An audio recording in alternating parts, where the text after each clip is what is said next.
Welcome back to Fox 43 AM Live. Join us now is Alex Schnell with Lamunyon Dry Out and Foundation Repair. Good morning. Good morning, Dane, and Happy New Year. Happy New Year to you as well. Great to have you back on the show. Yeah, good to be back. For our newer viewers out there, refresh us about Lamunyon Dry Out and Foundation Repair, what you guys all cover. Oh, so we provide emergency water damage services.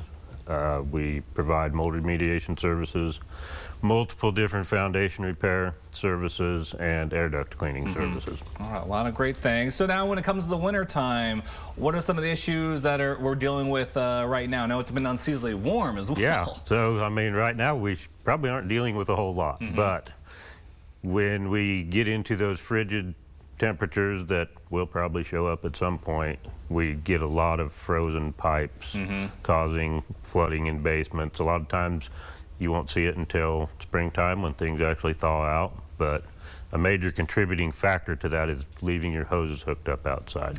Okay, yeah, why is that? You know, I'm not 100% sure. You know, the water in that hose freezes and causes it to back up into the plumbing and then freeze that hydrant, get it to expand and crack. And then when you go out in the spring and water your flowers or wash your car, you got water running for an extended period of time. And I'll be watering more than my flowers. Yeah, then you go in and you have a basement full of water. Okay, so what should we be looking out for then? If say we've accidentally left the hose on for whatever reason and the pipes start to freeze? And my recommendation when you turn that outside hydrant on first time in the spring is to have somebody inside when you turn it on.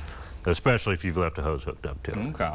That way, if it is leaking, you can get it shut off, right, get the water shut off right away and prevent much more damage than possible. Exactly. Okay, exactly. Good to know. Okay, and I understand you brought some moisture. I did bring some moisture meters with me today. It's about a couple different ones. We use several different meters when we do our inspection to determine the severity of the damage. How far did the water get?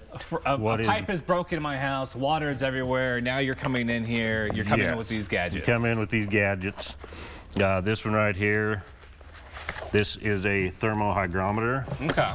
So what this one does is we take air readings with this. It tells us what the humidity levels in the air are, what dew point is, just a whole lot of different readings, grains per pound of air. So it tells us what the drying environment actually is like and what we need to do to make it a better drying environment to get things to dry out quickly. This other meter here, it's more of a multi-function meter.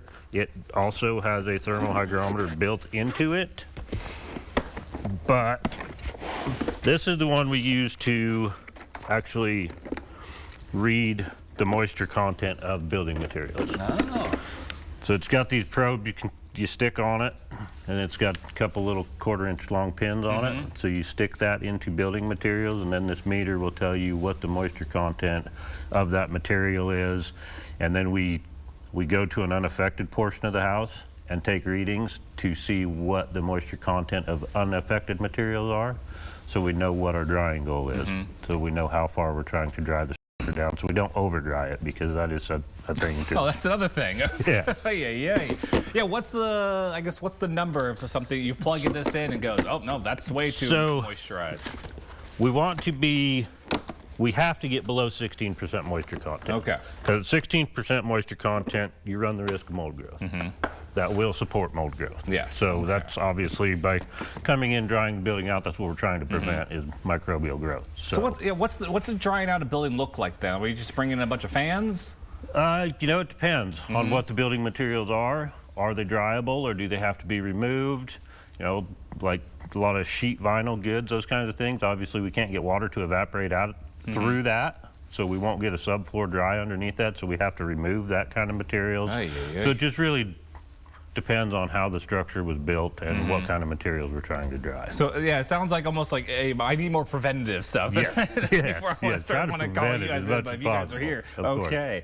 And okay, so we just talked about frozen pipes. We were also talking earlier about kind of snowfall when it comes on the roof. That's also kind of an issue we should be looking out for when it comes to moisture getting into our house. Yes, it can be. You know, if we get a lot of snow, the snow builds up on the roof during the day. It can start to melt, and then night it gets cold and freezes again, and you wind up with what's called an ice dam, where that water freezes and starts backing up underneath shingles, roof flashings, things of that nature, and then you wind up with water in the attic when it thaws again. Is there a way to help with that?